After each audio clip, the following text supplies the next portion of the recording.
ஆண்டவரும் இரட்சகருமான இயேசு கிறிஸ்துவின்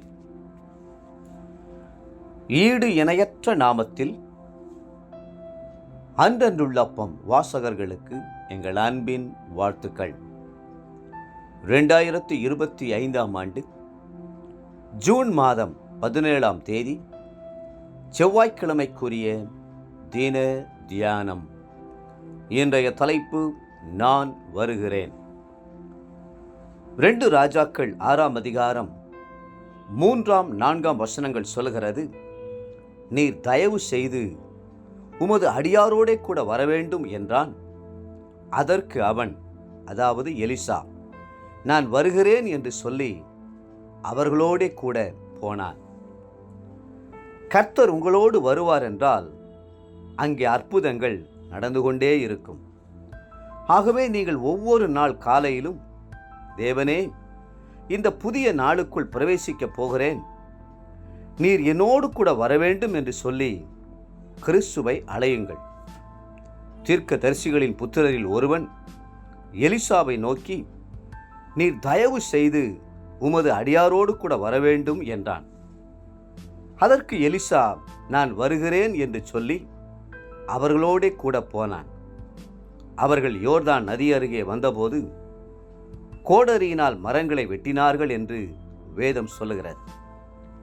அவர்கள் மரம் வெட்ட எடுத்துக்கொண்டு போன கோடரியின் ஒரு பகுதி இரும்பினாலும் மறுபகுதி மரத்தினாலும் செய்யப்பட்டிருந்தது.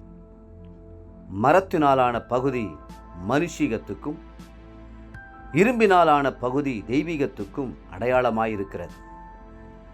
இயேசு கிறிஸ்து இந்த பூமிக்கு வந்தபோது மனுஷகுமாரனாகவும் வந்தார், தேவகுமாரனாகவும் வந்தார். ஆகவே இந்த உலக பிரகாரமான வாழ்க்கையிலும் அவரால் உதவி செய்ய முடியும், ஆன்மீக வாழ்க்கையிலும் அவரால் உதவி செய்ய முடியும். அந்த கோடரியினால் ஒருவன் ஒரு உத்திரத்தை வெட்டி வீழ்த்துகையில் அது தண்ணீரில் விழுந்தது. கோடரியானது மரம் வெட்டும்போது திடீரென்று தண்ணீரில் விழுந்து விடுவதில்லை. முதலாவதாக அதிலுள்ள ஆப்புகள் கழன்று விட ஆரம்பிக்கும். உடனே அதை சரி செய்யாவிட்டால் முடிவில் கோடரியும் கழன்று விழுந்துவிடக்கூடும். அதுபோலத்தான் ஒரு மனிதனுடைய ஆவிக்குரிய வீழ்ச்சி என்பது திடீரென்று ஏற்பட்டு விடுவதல்ல.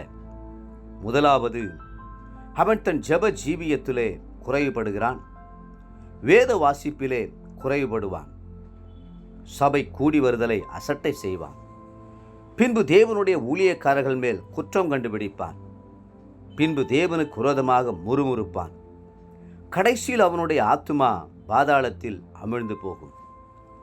முதல் ஆப்பு கலன்று விழும்போதே தன்னுடைய வாழ்க்கையை சீர்படுத்திக் கொள்வான் என்றால் பெரிய வீழ்ச்சியிலிருந்து அவன் தன்னை காத்து கொள்ள முடியும்.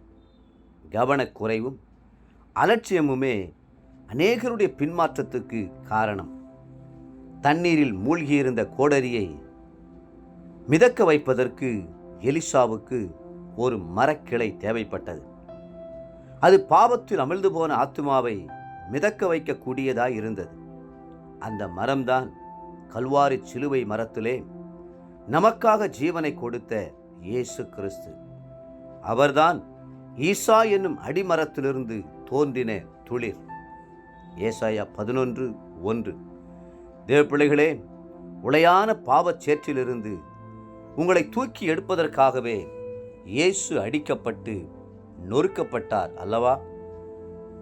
இன்றைய நினைவிற்கு லூக்கா 19:10. இழந்து போனதை தேடவும் ரட்சிக்கவுமே மனுஷகுமாரன் வந்திருக்கிறார். இன்றைய வேத வாசிப்பு காலை நெகேமியா 7, 8 மற்றும் 9ஆம் அதிகாரங்கள். மாலை அப்போஸ்தலருடைய நடபடிகள் 3ஆம் அதிகாரம். அன்புக்குரிய அன்றன்றுள்ளப்பம் வாசகர்களே, மீண்டும் உங்களை வாழ்த்துகிறோம். பாவ குழியிலிருந்து உங்களை மீட்டெடுத்த இயேசு கிறிஸ்துவை நோக்கி பாருங்கள். கர்த்தர் தாமே உங்களை ஆசீர்வதித்து மென்மேலும் உயர்த்துவாராக. ஆமென்.